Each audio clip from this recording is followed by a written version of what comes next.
विभीषण के 4 मंत्री भी उनके साथ आ गए।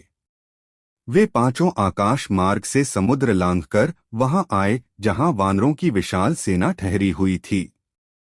अस्त्र और कवचधारी तेजस्वी विभीषण को अपने 4 मंत्रियों में साथ आकाश से उतरते देखकर हनुमान जी ने विभीषण को तत्काल पहचान लिया। वानरों ने उन्हें रावण का दूत समझकर अपने घेरे में ले लिया और सुग्रीव के पास पहुंचकर कहा, महाराज, रावण के अनुज विभीषण प्रभु श्रीराम से मिलने आए हैं। पास बैठे श्रीराम ने सुग्रीव की ओर देखा तो सुग्रीव ने कहा, प्रभु, ये राक्षस अत्यंत मायावी होते हैं। विभीषण उस क्रूर दुष्ट रावण का अनुज है। पता नहीं वह किस अभिप्राय से यहाँ आया है। क्या हम उसे बंदी बना लें? श्रीराम ने मुस्कुराकर कहा, प्रिय सुग्रीव, यदि दुखी और अभिमानी शत्रु भी अपने शत्रु की शरण में आ जाए तो उसे शुद्ध हृदय से श्रेष्ठ पुरुष समझकर अपनी शरण में स्वीकार करना चाहिए और उसकी रक्षा करनी चाहिए। शरणागत की रक्षा न करना महान दोष और पाप माना जाता है। जब हनुमान जी लंका में सीता की खोज में गए थे तब इन्हीं विभीषण जी ने हनुमान जी की सहायता की थी और हनुमान का रावण की सभा में पक्ष लिया था। वानरराज सुग्रीव, यह मेरा व्रत है, जो एक बार शुद्ध हृदय से मेरी शरण में आ जाता है उसकी रक्षा करना मेरा धर्म हो जाता है। जाओ, विभीषण जी को आदरपूर्वक ले आओ। प्रभु श्रीराम के वचन सुनकर हनुमान जी का हृदय आनंद से पुलकित हो उठा और वे तत्काल उन वानरों के साथ जाकर विभीषण जी को आदरपूर्वक श्रीराम जी के पास ले आए।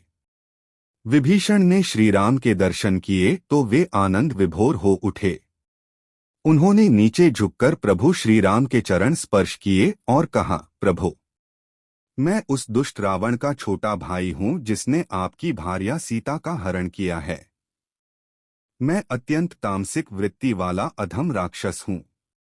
आज मेरे भाई ने मुझे अपमानित करके लंका से निकाल दिया है क्योंकि मैंने उससे सीता को वापस करके आपसे क्षमा प्रार्थना करने के लिए कहा था। हे प्रभु, अब मैं आपकी शरण में हूं। कृपया मुझे अपने चरणों में स्थान देकर मेरा जीवन सफल बनाएं। प्रभु श्रीराम ने उठकर विभीषण को अपने हृदय से लगा लिया और कहा, लंकेश, आपके साथ किसी वानर ने अशिष्टता तो नहीं की? विभीषण ने गदगद होकर कहा, प्रभु, आपने मुझे लंकेश कहकर पुकारा पर मैं लंकेश का छोटा भाई हूं। सुग्रीव ने बीच में ही कहा, विभीषण जी, यदि प्रभु ने आपको लंकेश कहकर संबोधित किया है तो आप यह मानकर चलिए कि लंका का भविष्य निश्चित हो चुका है। आप ही लंका के अधिपति होंगे। श्रीराम ने कहा, मेरे मुख से यदि आपके लिए लंकेश निकला है तो मित्र सुग्रीव का कथन असत्य नहीं हो सकता। लंका का साम्राज्य आपको ही प्राप्त होगा। श्रीराम ने अपने अनुज लक्ष्मण की ओर देखा और कहा, सौमित्र, मैंने विभीषण को लंकेश कहा है। लंका के सिंहासन पर इनका अभिषेक तुम्हारे हाथों ही होगा, उसी प्रकार जिस प्रकार तुमने किष्किंधा में प्रिय सुग्रीव का अभिषेक किया था। परंतु मैं अभी यहीं पर प्रिय विभीषण का अभिषेक करना चाहता हूं। जाओ, जल ले आओ। जो आज्ञा भ्राताश्री। लक्ष्मण जी ने झुककर नमन किया और चले गए। हनुमान जी भी गदगद होकर लक्ष्मण जी के साथ गए। विभीषण की आंखों में स्नेहाश्रु छलकने लगे। उन्होंने प्रभु श्रीराम के हाथों को अपने हाथों में लेकर अपने मस्तक से लगाया और कहा, प्रभु, मैं तो आपके चरण कमलों का स्पर्श करके ही कृतार्थ हो गया था। मुझे सर्वस्व प्राप्त हो गया। अब मुझे क्या चाहिए? मुझे तो आप अपने चरणों में ही रहने दीजिए। आपके चरण स्पर्श करने के उपरती मेरे मन की समस्त भौतिक वासनाएं समाप्त हो गई हैं। अब आप मुझे पुनः क्यों इन सांसारिक प्रलोभनों में डोल रहे हैं? श्रीराम ने कहा, मित्र विभीषण, तुमने कभी सांसारिक प्रलोभनों के प्रति आसक्ति नहीं दिखाई, परंतु मुझे अपने वचनों को सत्य करने का अवसर क्या नहीं दोगे? रघुवंशी अपने वचनों के पालन के लिए अपने प्राणों तक का उत्सर्ग कर सकते हैं। उसी समय हनुमान जी और लक्ष्मण जी 2 पात्रों में सागर का जल लेकर वहां आ गए।